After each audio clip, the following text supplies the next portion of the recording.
Hello everyone, we team Smart Helmet with product name Innovative Headgear and team ID 1526363 have participated in AICT, DST and Texas Instruments India Innovation Challenge 2019 anchored by IIM Bangalore. We have cleared the quarter-final phase and are here to present our second interim technical video. To start with our technical video, I would like to share that our group members Ninad Joshi, Neil Joshi, Sumit Joshi, Mallar Jojare with our group mentor Professor Anjali Askedkar ma'am recently published as well as presented our paper with paper name Design and Finite Element Analysis of IoT based Smart Helmet at IMtronics International IoT Electronics and Mechatronics Conference, which was organized by IEEE Vancouver Canada section. The paper link is given in the description. So now we will be looking towards the points which we are going to discuss during this entire technical video. So first comes the problem identification, that is the need behind the project. Why our team is focusing on the idea Smart Helmet. Then comes the market survey, which we did, which will be covered in the business, that is the interim second business video. Then comes the components and materials which we are going to use to make our prototype. So electronic components like we can say modules, GPS module, GSM module, the vibration sensor SW420 which we are going to use. Then comes some mechanical part, that is finite element analysis, FEA. Then some CAD designs which are mechanical team designed. So all these points will be covered in this technical video. To starting with our introduction, the main objective, that is the prime objective of our project Smart Helmet, is the safety and security of our common people. Nowadays there are various road accidents and people die due to the same. But in some areas the help is given, but it is given after a very long time, which is of no use. So the team was finding a solution which can overcome the above mentioned problem. So the team is going to design a smart helmet which will be taking care of the above mentioned problem. Now we did a market survey from which we understood that smart helmets are present in the market, but the features which we are going to provide is not present, as well as they are very costly. So we are focusing and designing a smart helmet which is cost effective as well and will overcome all the above mentioned problems. Moving towards the components part, in electronics we are going to use sensors like SW420, then modules like GPS module, GSM module and a controller board. All these modules as well as sensors are placed in a specific manner which has been decided with the help of a industry mentor as well as a faculty mentor. So now in the next slide we will be discussing with the help of the diagram. So I'll be explaining the module and sensor and module placement diagram, which you can see on the left hand side. So the red dots represent the vibration sensor SW420 which will be placed. It will be used for the detection of the collisions if there is an accident or not. Then comes the green circle which stands for GPS module, which will be used for navigation purpose. Then comes the yellow circle which stands for GSM module. It will come into the action only if we can say there is a requirement to transfer a message. Then comes the blue circle, which is an innovative part which our team has designed. We are going to give a replaceable power bank. And now lastly the TI boost axle part. So we are going to give an entertainment unit part which will be discussed in the further slides. So now we'll consider that the buckle is engaged and the system has started working. So on the right you can see the flow chart, that is the actual working of our project. It will be consisting of two units, one is the safety unit and another one is the entertainment unit. So the safety unit will be the fixed portion and we are going to give a choice whether to have the entertainment unit in the user's helmet or not. So now we'll consider the safety unit first. So in the safety unit the vibration sensors will be placed as we discussed in the sensor and module placement diagram. So the vibration sensors will be continuously checking for an input, and if there is no input it will return to the first block. But if the user is facing some or the other problem, that is the vibrations are greater than the predefined limit, the controller board will get actuated. So as soon as the controller board gets actuated, it will transfer some or the other signal to the GSM module, and then the GSM comes into the action. So in collaboration with GPS, it will transfer the message to the port which our team is going to design. So that port will be completely looking towards this kind of help only. So GPS always transmits the message in the NMEA string format, which stands for National Marine Electronics Association format. So the team is working on a code in such a way that that string will be given as an input, and whenever the code is run, the coordinates in terms of latitude and longitude will be identified, and accordingly immediate help will be given.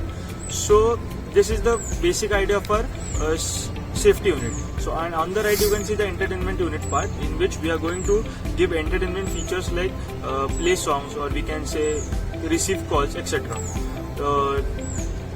In the next slide. So now, in this period of lockdown, we were not able to get the hardware.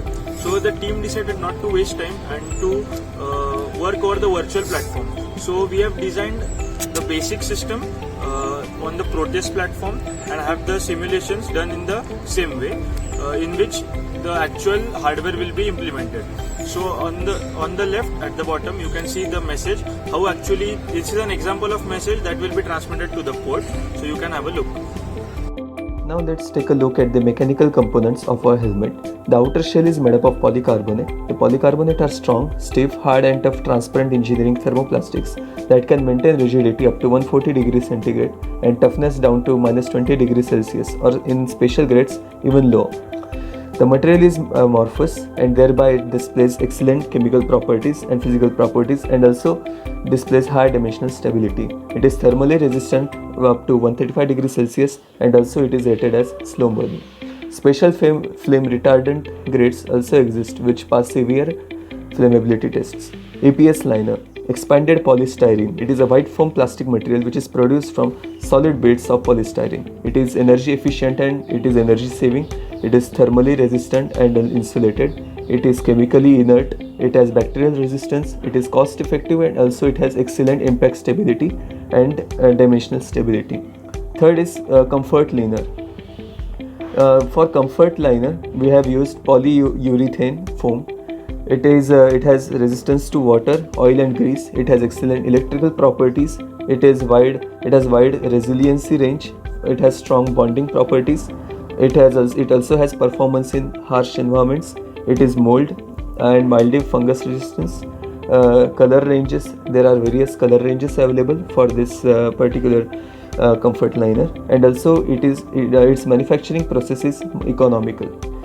And for buckle strap we have used nylon. It has excellent fatigue resistance. It is good for chemical resistance to oil and greases. It has abrasion resistance. It has tough and impact resistance. Heat stabilization versions are also available. For visor we have used acrylic.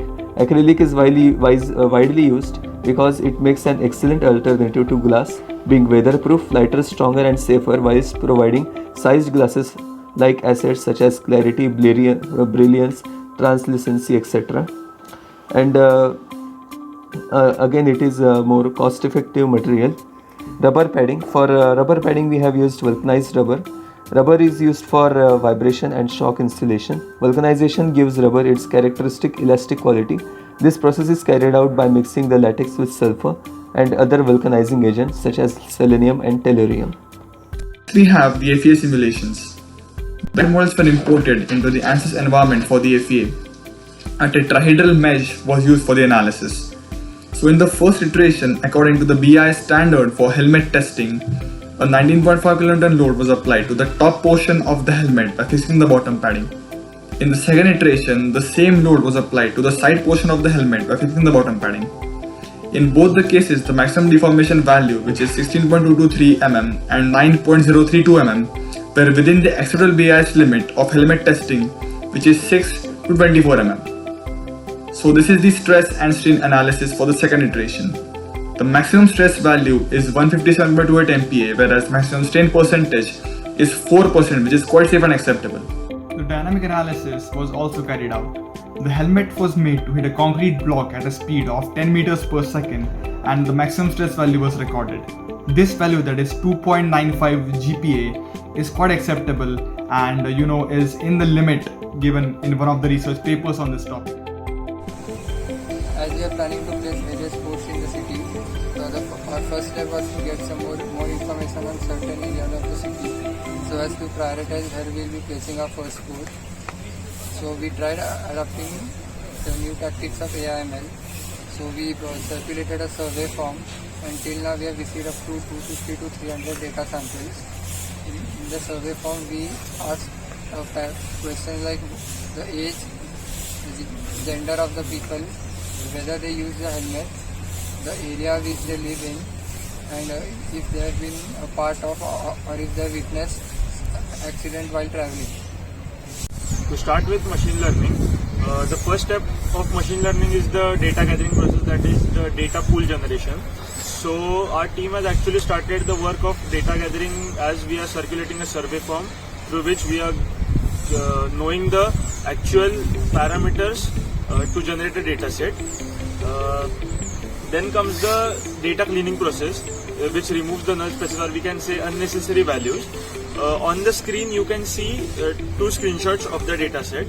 The left is the actual data, and on the right the data has been mapped. Both the figures are of the same data. The only difference is that on the right the data has been mapped.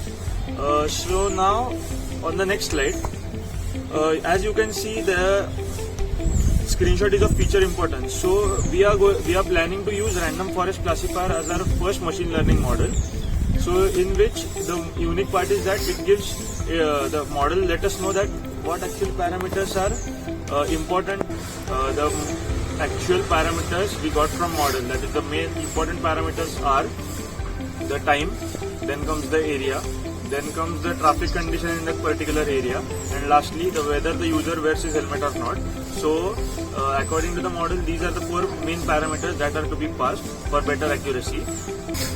To improve this accuracy, basically we want more and more data sets. So we are circulating not only limited to Pune area, we are considering to pass this survey form over a wide range. In the upcoming months, we will gather more and more data, and the data set final generated will be trained, tested, and all the possible machine learning models will be compared. The team hopes that the COVID-19 situation comes under control, so that we will be able to make our prototype and show in the upcoming technical video 3.